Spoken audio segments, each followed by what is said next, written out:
Assalamu alaikum wa rahmatullahi ta'ala wa barakatuh. Bonjour mes chers élèves. Toujours dans le même chapitre, les étapes de la formation des roches sédimentaires, nous allons commencer par la transformation des sédiments en roches compactes.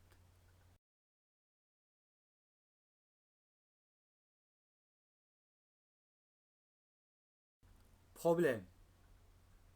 Une fois déposés, les sédiments sont recouverts par des couches successives et se retrouvent en profondeur dans des conditions de température et de pression plus élevées qu'à la surface. Dans ces conditions nouvelles, les sédiments subissent des modifications physico-chimiques pour donner des roches sédimentaires compactes. Comment se transforme un sédiment en une roche sédimentaire compacte?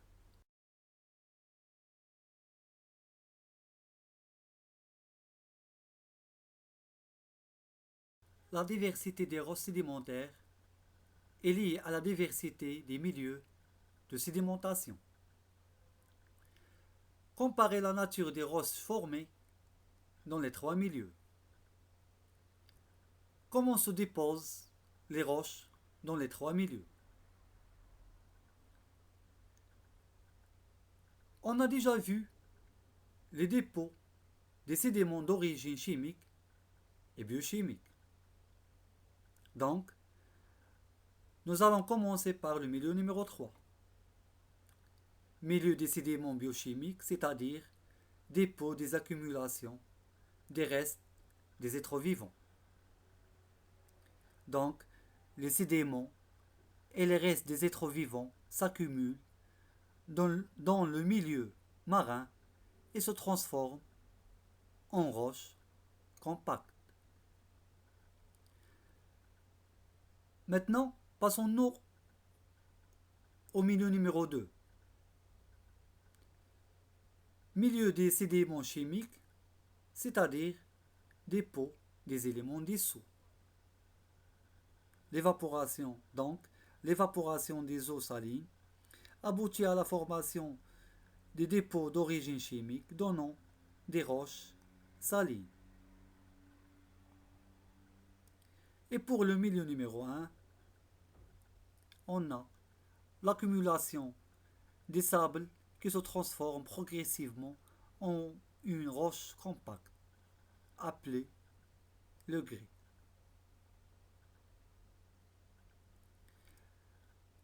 Et finalement, sable, meuble et grès consolidé. Les affleurements géologiques présentent des roches sédimentaires comme le sable, sédiments meubles formés de quartz, et des roches sédimentaires consolidées comme le grès, roches sédimentaires compactes, cohérentes, formées aussi de grains de quartz, comparables à ceux de sable. Donc, l'origine de grès, c'est un sable meuble.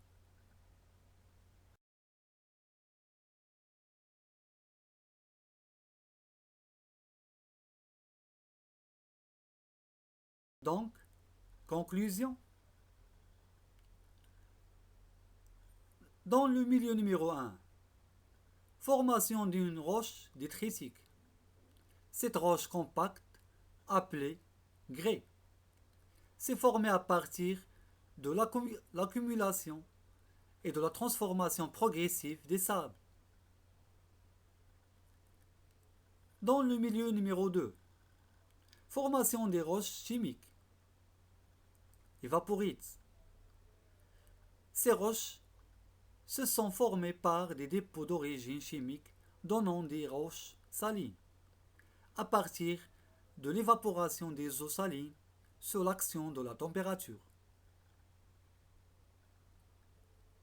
Et finalement, dans le milieu numéro 3, formation des roches riches en restes des êtres vivants.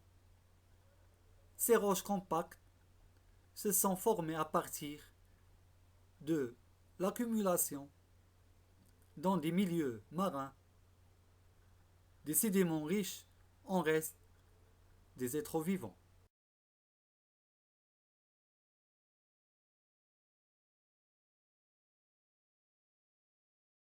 Donc on continue.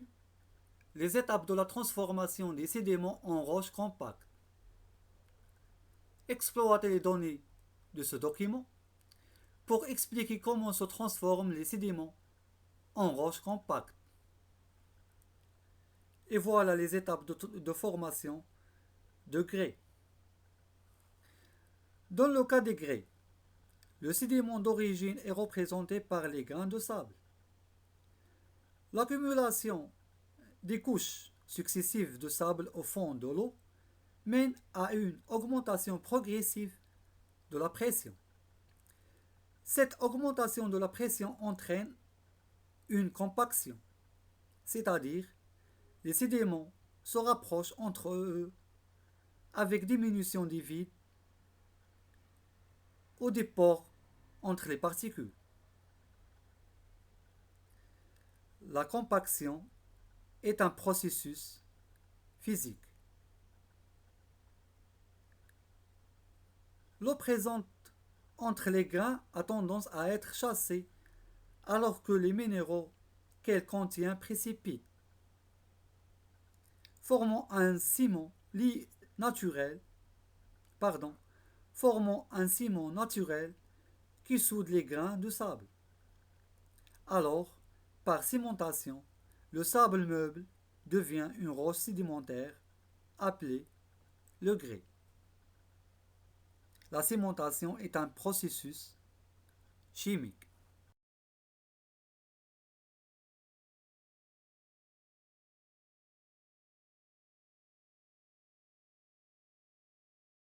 Nous concluons donc. Définition de la diagénèse. La diagénèse est un ensemble de processus physico-chimiques permettant la transformation des sédiments en roches compactes. Les étapes de la diagénèse. Accumulation et compaction des sédiments sous l'effet de la pression. Expulsion de l'eau se trouvant entre les sédiments. Cimentation due à la précipitation des substances dissoutes entre les éléments détritiques.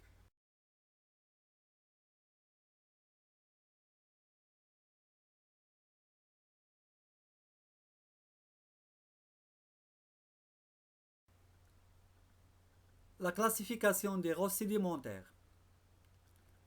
Les roches sédimentaires se forment à la surface de la Terre, à partir de particules d'origine très variées. On peut établir un classement assez précis de ces particules selon plusieurs critères. Par exemple, classification des roches sédimentaires selon l'origine de leur constituant. Des roches détritiques, formées par des éléments détritiques issus de l'érosion de roches préexistantes, des roches qui existent déjà. Des roches chimiques proviennent de la précipitation directe des éléments dissous dans l'eau. Et des roches biochimiques se forment grâce à l'activité synthétique des êtres vivants. On peut classer les roches selon leur composition chimique. Les roches siliceuses qui contiennent de la silice. Les roches argileuses qui contiennent de l'argile. Des roches carbonatées. Ce sont des roches qui contiennent du carbonate de calcium, le calcaire, au carbonate de magnésium, le dolomite. Des roches phosphatées. Ce sont des roches qui contiennent de phosphate de calcium, le phosphate. Les roches carbonées, ce sont des roches qui contiennent de carbone hydrogène et des éléments organiques complexes, ce sont des roches combustibles. Et finalement, les roches salines. Ce sont des roches qui contiennent de chlorure de sulfure, de sodium et de calcium ou de potassium. Et merci de votre attention.